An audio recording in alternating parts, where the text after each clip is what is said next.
म्हणजे सगळ्यात अगोदर तुम्हाला एक विरोधाभास सांगूया. गेल्या 2 महिन्यांपासून सीजेपीचं आंदोलन जंतर मंतरवर सुरू होतं. खर तर नीट विद्यार्थ्यांसाठी आंदोलन सुरू होतं. आंदोलनाने जसजसा पेट घेतला तसतसं राजकीय पक्षाने यात उडी मारून आपली पोळी भाजायला सुरुवात केली. यात अनेक पक्ष आपल्याला दिसून आले. त्यामध्ये शेवट काँग्रेस पक्ष देखील सामील झाला आणि त्यांनी हा मुद्दा भाजप सरकार विरुद्ध लावून धरला. आता दुसरा मुद्दा, झारखंडमध्ये देखील विद्यार्थी उपोषणाला बसले. हा देखील विद्यार्थ्यांचाच मुद्दा आहे. या ठिकाणी सरकार आहे काँग्रेसचं. मग प्रश्न असा उपस्थित होतो की सध्याच्या घडीला काँग्रेस, त्यांची नेते मंडळी आणि मीडिया, सीजेपी हे सगळेच मौन का बाळगून आहेत? झारखंडची राजधानी रांची इथल्या जयपाल सिंग मुंडा स्टेडियमवर हजारो विद्यार्थी उपोषणाला का बसले? दुसरीकडे झारखंड सरकार जेपीएससी अध्यक्षांचा राजीनामा घेतला, 11 जणांना अटक केली असा दावा करत असतानाही हजारो विद्यार्थी मुसळधार पावसात सीबीआय चौकशीसाठी का अडून बसले आहेत? हे संपूर्ण प्रकरण काय आहे याबद्दलची माहिती जाणून घेऊया या व्हिडिओच्या माध्यमातून. नमस्कार, मी प्रथमेश आणि तुम्ही पाहताय विशेष भारी. मंडळी, झारखंड मधलं ही विद्यार्थी आंदोलन आता पेटून उठलंय. आता झारखंडमध्ये नक्की काय घडतंय ते समजून घेऊयात.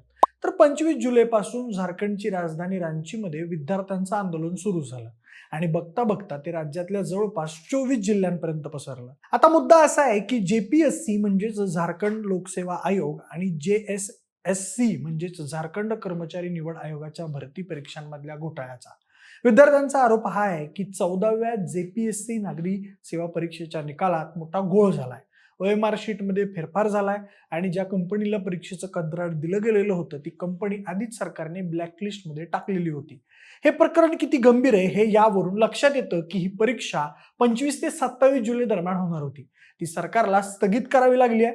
यापूर्वी सीआयडीने जेपीएससी कार्यालयावर आणि संबंधित ठिकाणांवर कारवाई करत 5 जणांना अटकही केलेली होती. म्हणजे हे प्रकरण फक्त विद्यार्थी आंदोलन राहिलेलं नाही आहे, तर यामुळे परीक्षा, भरती प्रक्रिया आणि तपास, त्याचबरोबर राज्याच्या प्रशासकीय विश्वासावर देखील प्रश्नचिन्ह यामुळे निर्माण झालाय. आता या आंदोलनाला एक चेहराही मिळालाय, तो म्हणजे देवेंद्रनाथ महतो यांचा. रांचीच्या जयपाल सिंग मुंडा स्टेडियमवर ते सोमवारपासून उपोषणाला बसलेत आणि जेपीएससीची 14वी पूर्वपरीक्षा रद्द करण्याची मागणी करतायत. ते झारखंड लोकतांत्रिक क्रांतिकारी मोर्चा म्हणजेच JLKM या पक्षाचे वरिष्ठ उपाध्यक्षही आहेत.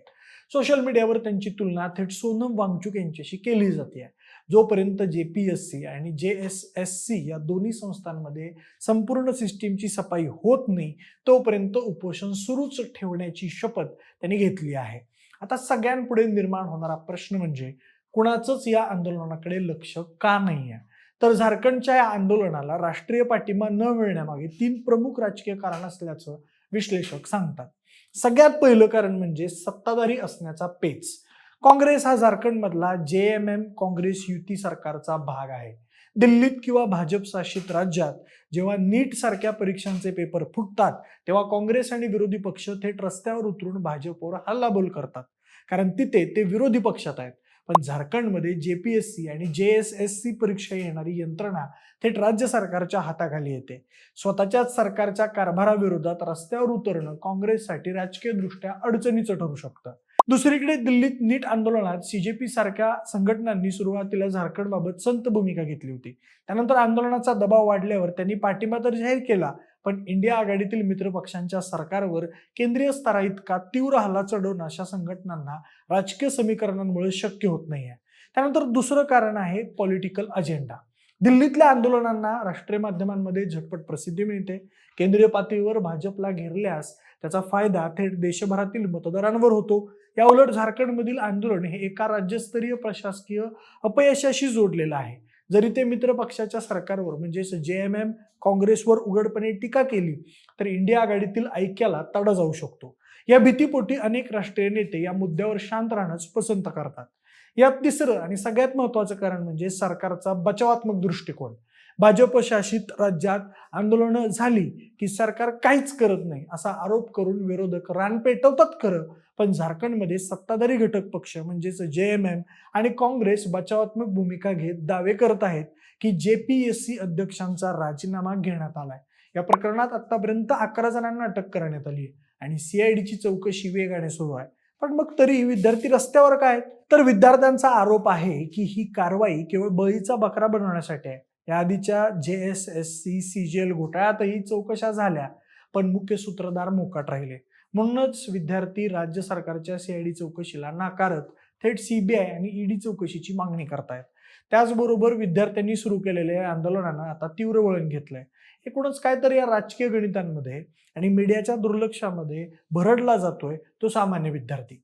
आम्हाला राजकारणाशी देणं घेणं नाही, आम्ही कोणत्याही पक्षाचे शत्रू नाही आहोत. आम्ही फक्त आमच्या घामाचा, आमच्या रात्रीच्या जागराचा मोबदला मागतो आहोत. जर नोकऱ्या निलावात विकल्या जाणार असतील तर आम्ही अभ्यास करायचा तरी कशासाठी, असा प्रश्न आता हे आंदोलक विद्यार्थी विचारतायत.